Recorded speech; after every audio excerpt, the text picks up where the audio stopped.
身为一个全台走透透、深入体验在地客庄文化的背包客，在新竹湖口客家庄，我看到的不是传统的客家建筑，而是具有异国情调的巴洛克式建筑。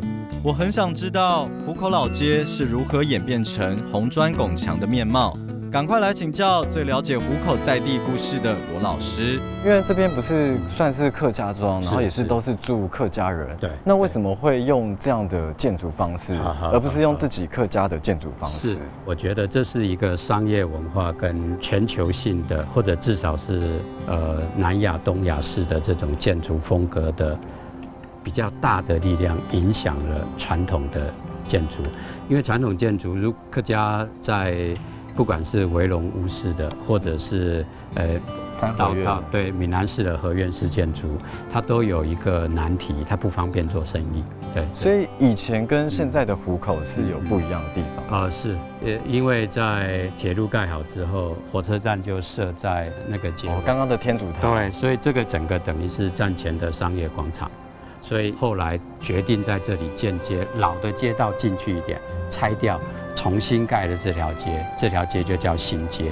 民国8年的时候是盖到整个最高峰，很多人觉得这个商机很好，但是过了之后，它的整个建筑就低矮了，变成只有1层楼，大概多少也表达了湖口后来商机就开始没落。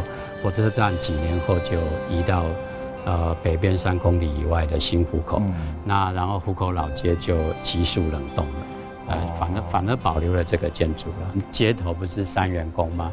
对。那街尾有天主堂嘛，那所以你就看到传统的信仰，跟这个新兴的这个天主教信仰，然后中间有一个商业的街道，所以它其实我们看到这个街道是一个非常丰富的文化在里面，多元文化。对，如果只是把它简单讲成是一个客家庄，就会想象好像客家庄就只是那个样子。其实客家庄有它传统，然后又有一些多元文化的融合。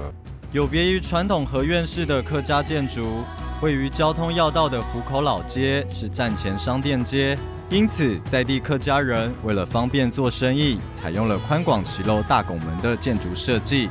100年历史的发展，让湖口这个客家庄融合了多元文化的面貌。